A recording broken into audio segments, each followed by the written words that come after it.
Greetings from the city of brotherly love. I am Fernando Mendez, host of the Round Table. We invite you to listen to our discussion of the themes of the day when we bring you regional, national, and international news.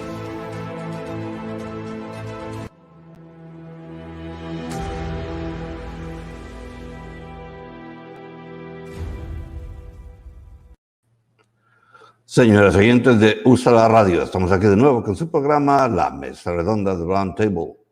Desde el corazón de la ciudad del amor fraternal, les habla Fernando Méndez, Pastor Phil Fisher at the controls, and as usual we have news from Philly, from Pennsylvania, from the US, and from elsewhere around the world. We intend to have a chat today about the Unity Cup.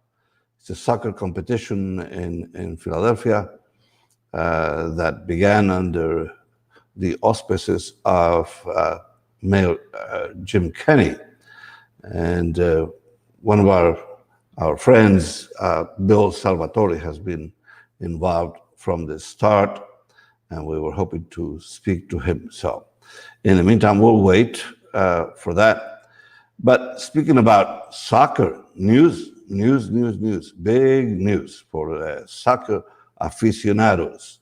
Anybody who's followed the career of one of the biggest stars in soccer, Cristiano Ronaldo, and who's now playing for Juventus, and he played for Real Madrid among other teams, and well, now apparently this is the big news in the sports world.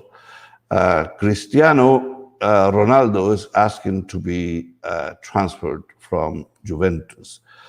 Trouble with that is that he's not only a superstar, he is also, because of the fact that he is who he is also super expensive. And that's one of those things that anybody who wants to buy his services will have to deal with that. I cannot imagine the amount of money he's asking right now, but we know that it's quite a few million euros or lira. I guess he doesn't deal in lira. He's probably all his contracts, we can be sure, are in euros or dollars, because otherwise it will be a 3 trillion lira, which would look like the U.S. rescue package. And so it's Cristiano Ronaldo.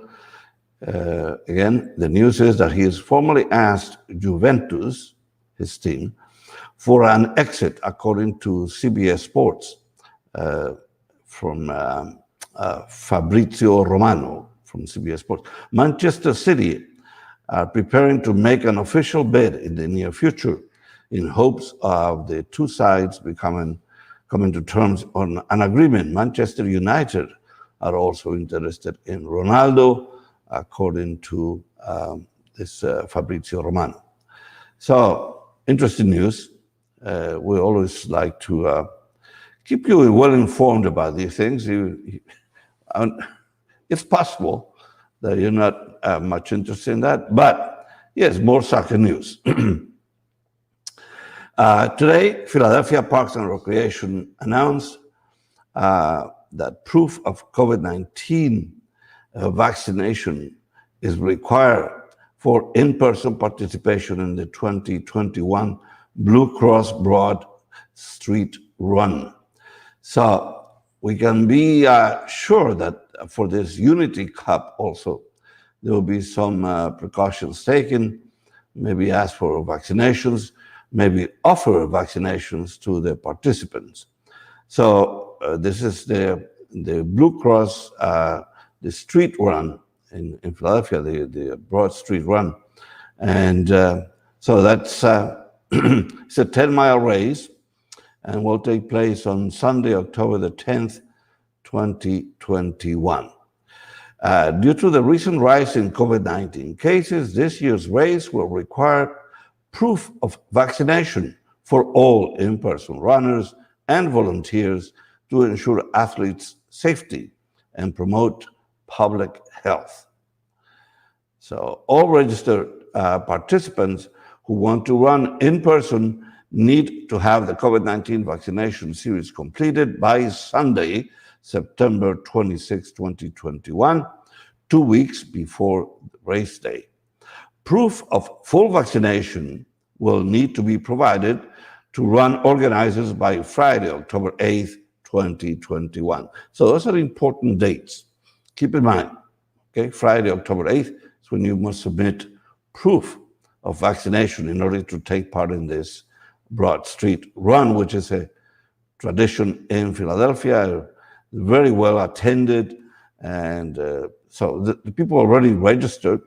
And so those registered and event volunteers will receive an invitation to upload their vaccination card through a secure online registration system, which brings to mind other things that we should talk about in terms of the vaccine. For me personally, listening to the fact that Governor DeSantis in Florida apparently is losing ground. Only like 25% of the people support his outrageous views on vaccinations and masks. And so he's losing ground. I hope he loses his job. I hope we never hear from him again. This ambitious man and unethical man who's actually causing people to die because of what he believes and he's promoting, which is a reflection again of what Donald Trump believes, that he can promote something he doesn't believe in, which is anti-vaccine, and he can cause people to die, basically. And let's remember one thing, at this point, a lot of young people in Florida are the ones filling hospitals, emergency wards, and so on. The ERs in Florida are full of young people right now. That is outrageous, irresponsible, but part of who Donald Trump is, part of who this Ron DeSantis, governor of Florida, is, as well as Abbott in Texas. And one of the most outrageous things in all this, look at this panoramic view of what is happening with COVID across the country, that this Delta variant is causing more trouble than the COVID-19 at this point. And Republicans are endeavoring to unseat governors who don't follow their lead.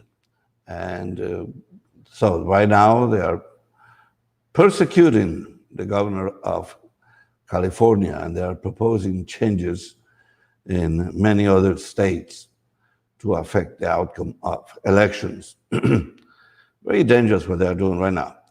Anyway, so we're going to take a brief pause here in Usa la Radio. Les habla Fernando Méndez, Pastor Phil at the controls. We'll come back in 1 minute. Once there was a boy who did the same thing again and again. One day, he was told he had autism. He got help and slowly learned how to live with it better. Early intervention can make a lifetime of difference. Learn the signs at autismspeaks.org. Señores oyentes de USA la Radio, estamos aquí de nuevo con su programa La Mesa Redonda, The Round Table. Les habla Fernando Méndez, Pastor Phil at the controls, and we'll continue with this conversation we began about the Unity Cup, because has become a significant event with many countries represented. So let's see some information that was sent out in a press release about the Philadelphia International Unity Cup. That's the official name of it, Philadelphia International Unity Cup, a World Cup style tournament held over 8 to 10 weeks each fall.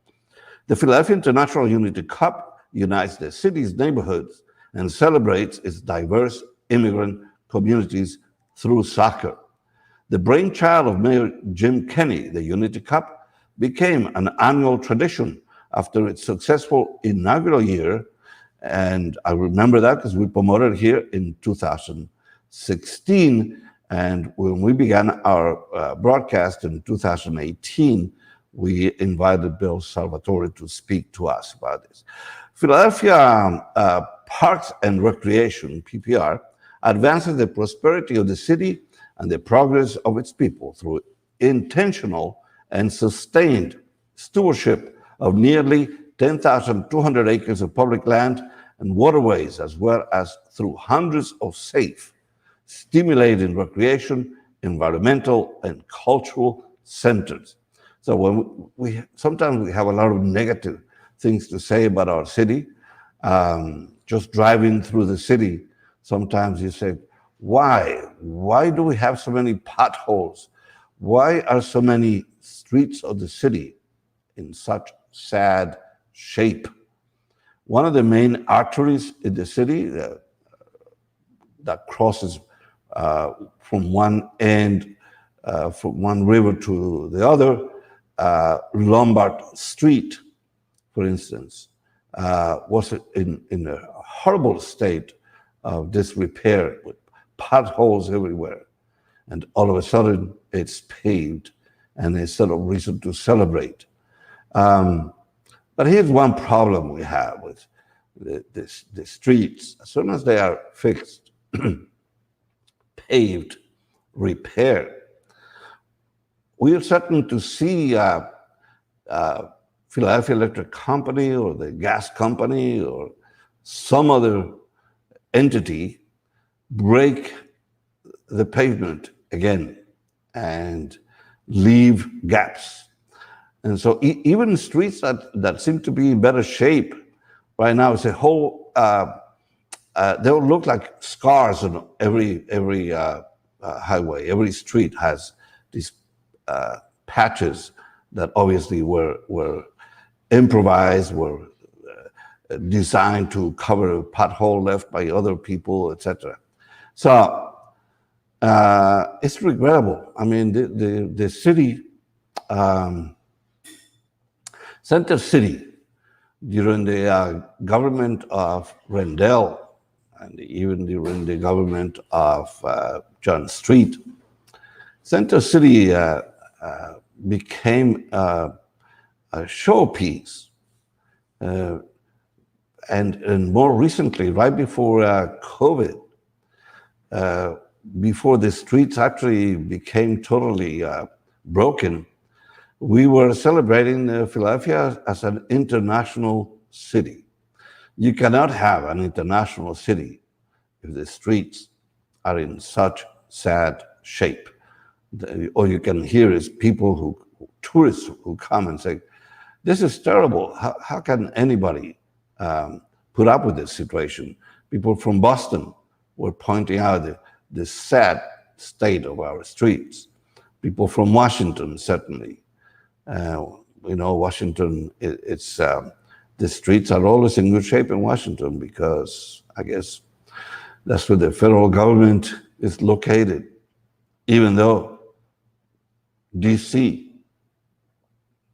needs more autonomy, and we will be in favor of that. But going back to Philly, as I said, it's good to have some good news in terms of this Unity Cup. It's a demonstration on the part of the mayor that he intended to make us more appealing to tourists. he intended to make a statement about welcoming immigrants. And the Unity Cup, and that's precisely why the name is Unity Cup, trying to unite the different communities in Philadelphia. So at one point, I would like to speak to Bill Salvatore, who knows more about this. At one point, we had 32 countries participating. I believe the number is much larger now. But it's a great event that Parks and Recreation, one branch of the city government, promotes. So if you want to find out more, go to phila.gov Parks and Rec and follow Phila Parks and Rec on Facebook, Twitter, Instagram, or Tumblr. This is an important branch of the city government. But Philadelphia Soccer 2026. Philadelphia Soccer 2026 is Philadelphia's civic committee overseeing the region's bid to host the FIFA World Cup 2026. A little bit more about the World Cup. Established in the Commonwealth of Pennsylvania, it is governed by a 5-person board of directors, which includes representatives from the Philadelphia Convention and Visitors Bureau, the sponsorship entity of the bid, and the city of Philadelphia. So, about the World Cup, just remember how controversial it was. That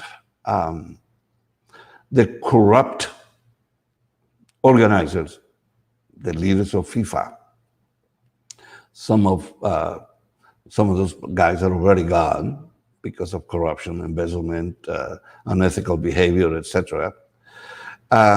They gave Russia the last World Cup as a seed, and then they gave Qatar the next one in 2022,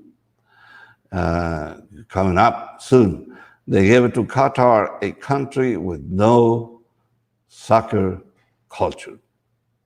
It's an abomination. I don't know. We'll be like, I don't know, supposed to having the World Cup ski competition in Jamaica. That would also not be acceptable for obvious reasons. Well, Qatar has had to spend millions, billions perhaps, to prepare for the 2022 World Cup. And for the 2026 World Cup, Philadelphia is one of the cities around the United States. Several cities are bidding to host games. The last time the U.S. hosted the World Cup, I had the opportunity to see a game in Washington, D.C. There were no Philadelphia games. So this time, I believe Philadelphia could win at least to host a few of those games. There are many cities around the country, from Houston to Los Angeles to Washington, obviously, that are ready to host. And we would like our city to be highlighted along with these other cities. But let's see what happens. I keep hoping against hope that this is a bid, that a decision that would be valid, not one of those decisions made because somebody receives a bribe. So if the playing field is fair, we should be able to compete with other cities. I want to talk about other things that are going on right now. One of them, obviously, in the news, unless you live in a cave, you already heard about the attacks in Kabul, in Afghanistan, as the U.S. prepares to leave that country after 20 years. And needless to say, this is one of the most controversial decisions by Joe Biden, who had promised to do just that. Like other presidents had promised to deal with Afghanistan after we went there to defeat the Taliban, because they were hosting Osama bin Laden. We know what Osama bin Laden did to our country, and he was public enemy number one. We were looking for him. He had been sheltered, protected by the Taliban in Afghanistan, and then when the Taliban were defeated by US troops, they were sent packing from Afghanistan. Then they went to Pakistan, and that's where we were able to find Osama bin Laden. So that's one of those scandals that is brewing right now about Pakistan and Hamid Karzai, the leader of Pakistan, and what the amount of money that he received from the U.S., while at the same time giving aid, support to our number one enemy. Remember that Osama bin Laden's headquarters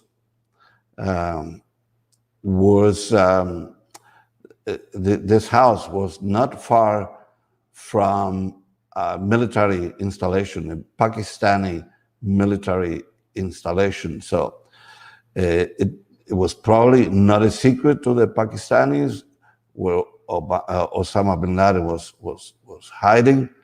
And I remember with those pictures when Hillary Clinton and Barack Obama and other leaders were gathered around a monitor to see the capture and killing of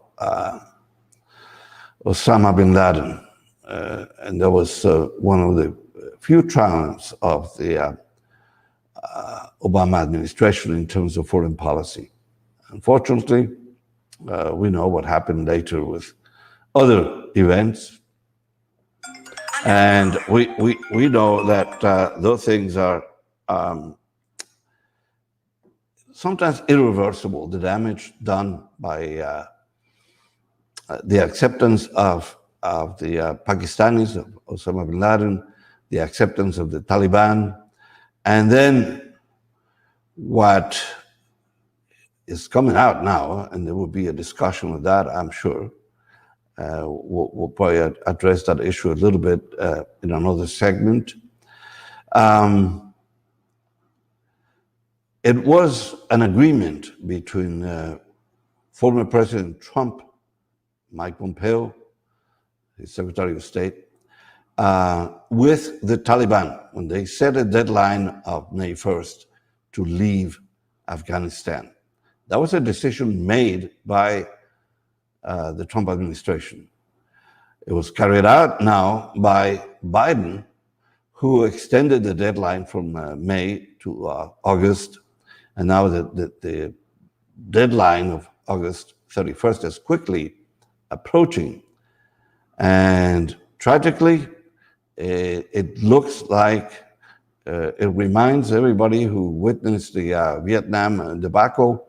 It really looks like the way we left Vietnam, with people on the roof of the embassy hanging out to helicopters to leave, to escape.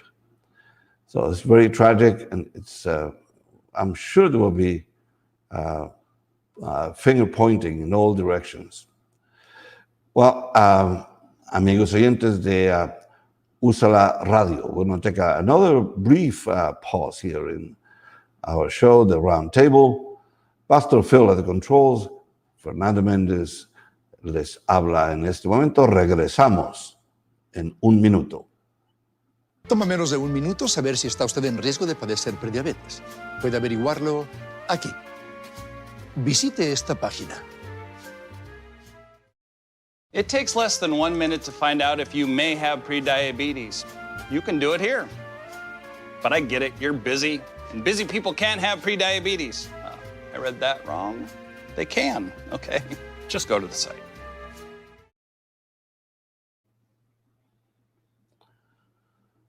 Señoras y señores de USA la Radio, estamos aquí de nuevo con su programa La Mesa Redonda. Les habla Fernando Méndez, Pastor Phil Fisher at the controls, and we'll continue with the news. Well, I'd like to just one more comment here about leaving Afghanistan, about Kabul and the tragic events at that airport where a suicide terrorist killed at least 12 American soldiers and a lot more Pakistanis who were standing there trying to leave, trying to get on an airplane to escape from the Taliban. I have a comment from Pastor Phil. He says, President Trump called for a slow pull-out, not to do what Biden, I guess, is doing right now. Well, Pastor Phil, again, that's why I'd like to have you on the show. I need somebody to represent the wrong side of all the issues. One more time, you are wrong. It was that agreement by Trump and Pompeo that gave hope to the Taliban that they would take over the country one more time. And that agreement to leave by May 1st, which, whether or not Biden carried it out or would have Trump, would he have done it? Who knows? No, because the most unethical president, the biggest liar who ever lived in this country, promised to leave Afghanistan by May 1st. We don't know that he would have done it, and we don't know. Obviously, that's a moot question. But he handed the Afghanistan problem to Joe Biden. And here's one thing, Pastor Phil, and anybody who supports that erroneous point of view that Trump was going to do something better. Here's one thing: no matter who and when you brought that Afghani conflict to an end, a war, no matter when and how we ended it was never going to look good. It would always look like a defeat because we defeated ourselves. Trump and Pompeo handed the victory to the Taliban. They set a deadline. It doesn't matter what deadline. They could have said May 1st. They could have set a deadline of 2022. That wouldn't matter. The fact is, when they agreed with the Taliban, when they start talking to the Taliban about leaving, about handing the reins of the government, again, to this atrocious group, they had already surrendered. They were surrendered monkeys. That's who they were. So that's all I have to say for now about Mr. Trump and his erroneous points of view. The U.S.-led evacuations from Kabul airport in Afghanistan have entered a final stage following the devastating twin bomb attacks. The attacks targeted people queuing to flee the country after Taliban militants returned to power. 90 people have been killed, mostly Afghan civilians and 13 U.S. military personnel. U.S. President Joe Biden has promised to hunt down the perpetrators, jihadist group ISK. It's part of that, another terrorist group, ISIS. The UK says it's entering the final stages of its evacuation, with 1,000 leaving today. The evacuations and foreign troop withdrawals are designed to be completed by August 31st, a deadline agreed with the Taliban.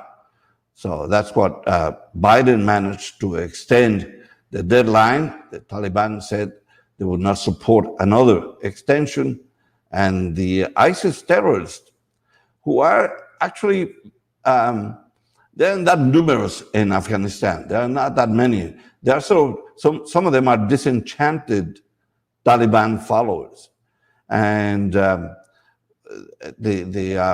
attacks that just occurred at that airport were brought on by ISIS, and because they also are competing with the Taliban. The Taliban are a superior force, actually, and supposedly the ISIS members, this more radical group, believe it or not, the Taliban are Stone Age mentality in terms of women's rights, in terms of the kind of education women should have, in terms of that Sharia law that punishes people for small infractions with death or jail or whipping.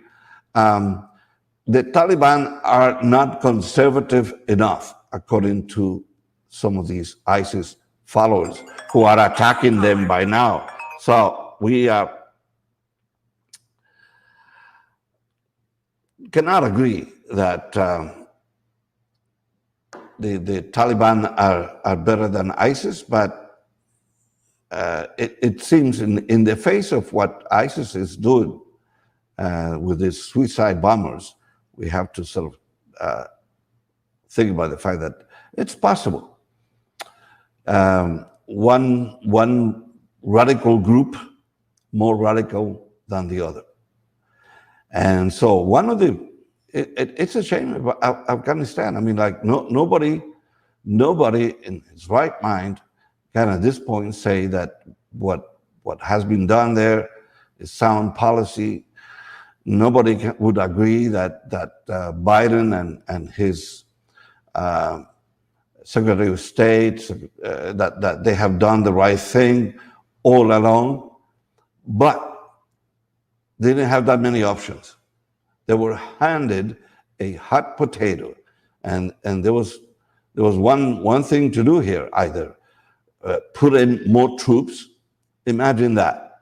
Imagine the outcry from Reverend Phil and his followers if we send more troops to Afghanistan to actually fight the Taliban again and do another round of war. Imagine that. Imagine the Republicans blaming Biden for another war that has no end. So he had no options. He had to agree to whatever Trump and Pompeo had already done. They declared a U.S. defeat. They said, here, Taliban, you won. We'll just leave whenever, let's set a deadline. That's what Trump did. So I don't want to hear about how Trump's policies were more enlightened and he was going to do it slowly. He's the worst president we ever had. The most unethical, the biggest liar who ever occupied that office. Just remember, at one point in his administration, there were 30,000 examples of lies, exaggerations, distortions, many of them really with fatal consequences. One of them alone, his lie about COVID, he eventually should be judged for causing the death of so many Americans because of his views on COVID. What he did when he vaccinated himself in secret, he didn't tell anyone. When he declared in an interview, he told Bob Woodward about the dangerous virus coming down the pike. He knew that COVID-19 was deadly. But did he tell us? Did he tell the public? He did not. So when he and his followers, Reverend Phil, are so happy with Trump's policies, remember that this is a man who lied about COVID. He acquired COVID himself. And what did he do? He received the best treatment in the best hospital in the world, Walter Reed Hospital in Washington, where presidents go. And he received extra care, even drugs that nobody else had access to. And so he recovered. And then he marched up the steps in the White House and proudly took off his mask. He said, "We don't need a mask." Therefore, beginning another round of people not believing in the use of masks. During this administration, during the Trump administration, there was only one person we could trust and believe, and it was Dr. Fauci, not Donald Trump. He did not have the lead. He did not have the ethical makeup to deal with, he didn't have the ethical makeup to deal with anything.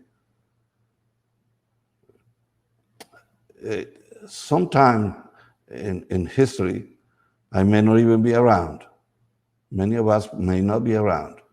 There will be a judgment on this president and the tragic 4 years of his government. I remember when people were saying, well, he's good for the economy. Look at the market. Look how well we are doing. He was doing poorly everywhere else, everything else. He did damage to our institutions, and he did more damage. See, you got me started, Pastor Phil, and I will list all the faults of that hideous man who's now hiding in Mar-a-Lago.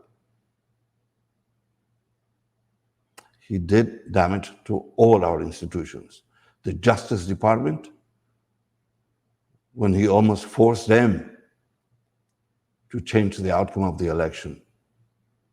And there will be people going to jail. There were many careers he destroyed. Many politicians whose careers, just by being near that government, just by being named alongside Trump, their careers have ended. Bill Barr, Jeff Sessions, even more. I mean, there's hundreds of names of people whose names will be mud because of Trump.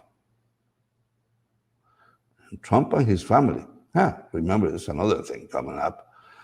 Trump and his family, and with the whole foundation thing, and all these things will be aired, and we will know more and more about the endless rounds of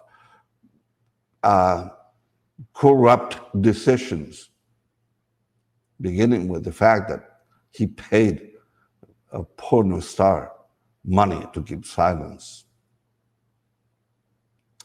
That alone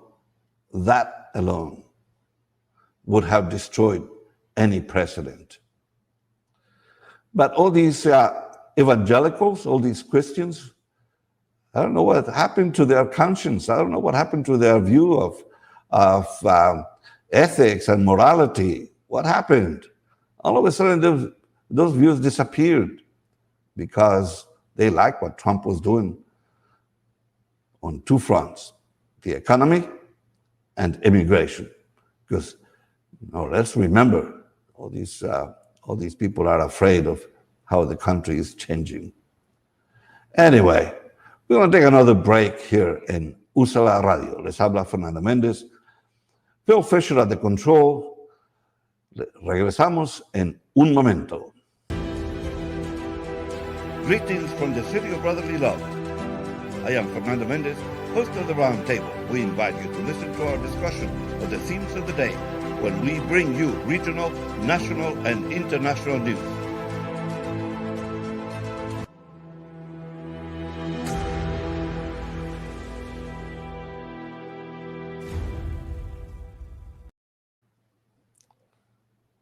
señores oyentes de USA la Radio. Estamos aquí de nuevo en su programa La Mesa Redonda de Round Table. Les habla Fernando Méndez.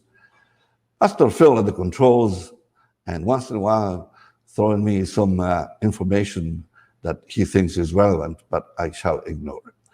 Well, another thing that is happening to Joe Biden, the Supreme Court has done a couple of things, has issued a couple of decisions. One of them, the eviction moratorium was shut down by the Supreme Court. That we don't necessarily disagree with that. It's one of those things. People are still suffering, and you have to put on the balance the suffering on both sides.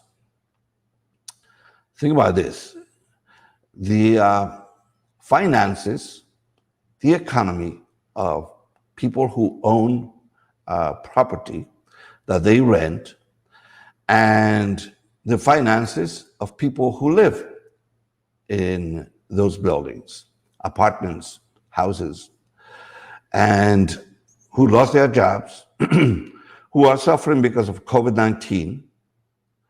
And so you put that on the balance, and it's one of those things, everybody suffers, but that's why the government instituted sort of a rescue package, state governments, city governments, and the federal government, trying to help people facing eviction. And so in this case, we had to agree with the Supreme Court. They had ruled to allow evictions to resume across the country. It blocked the Biden administration's COVID-related moratorium on evictions, which would have extended protection to millions of Americans. So how do you deal with those things? People are suffering on all sides. All three liberal judges dissented from the ruling, while all six conservatives ruled in favor of blocking the extension. Wow.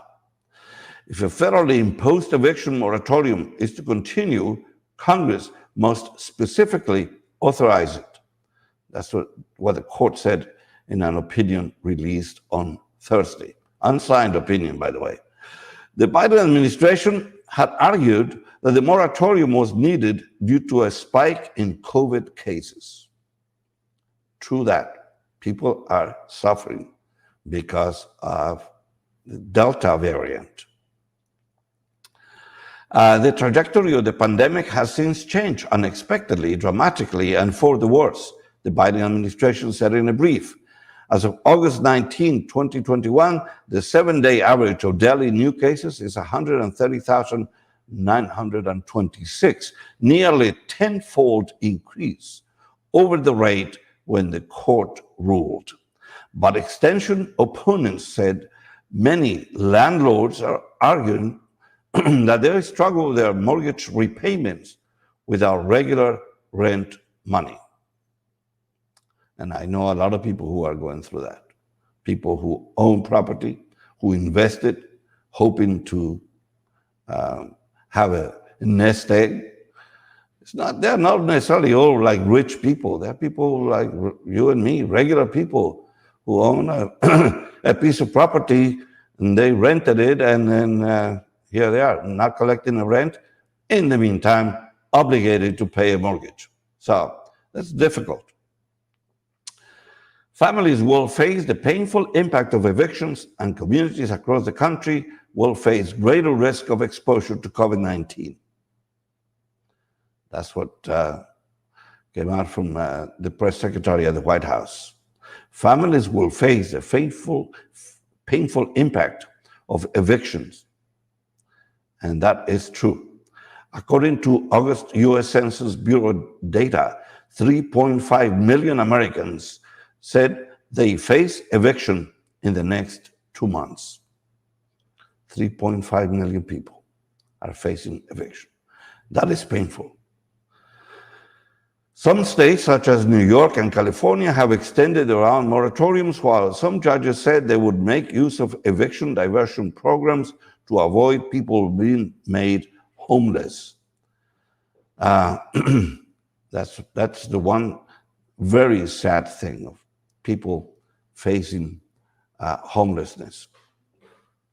Some of the saddest pictures of the 1930s were when people suffered and there were no protections for them, and they had lost their income, they had lost their jobs. There were no jobs in many instances, and they lost their homes. And so that's one of those things we don't want to see again.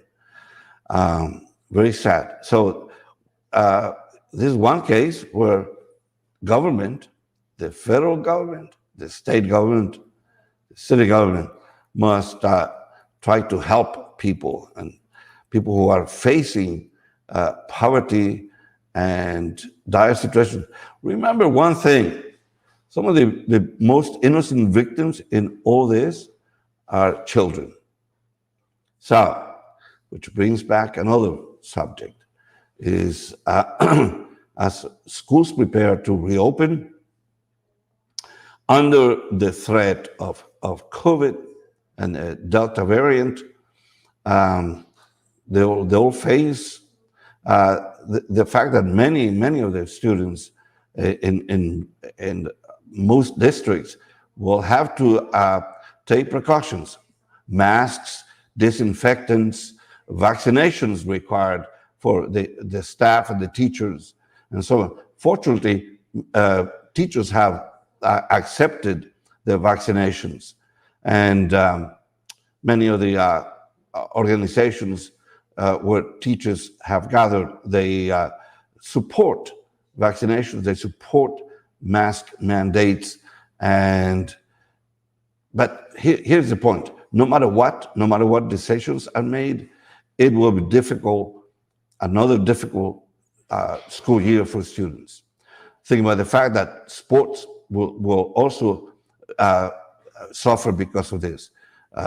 Football, soccer, basketball, the arenas will be empty. The stadiums might be empty, maybe not, but because we saw some games already being played with the stadiums are full of people, but again, they could begin to spread the virus again, because that's why the doctors have predicted that the virus will spread again in the fall, and it will gather force, and we don't know what we're dealing with. Some doctors are predicting a more serious cycle with this Delta variant. And we still have a very large number of Americans who have not vaccinated. And it's tragic to see some people still holding on to, no, I don't want to get vaccinated, even though their father, their uncle, their brother, their closest friend has died. I don't understand that mentality. I'm afraid of the vaccine. I have religious principles that do not allow me to be vaccinated. If you are one of those people, I recommend you change religions, because your God is going to kill you. So, well, what can I say? We have reached the end of another edition of the Round Table. We want to thank you for your attention today. Muchas gracias por su sintonía. En el día de hoy se despide Fernando Méndez aquí en Úsala Radio. Pastor Phil at the controls. Hasta la próxima.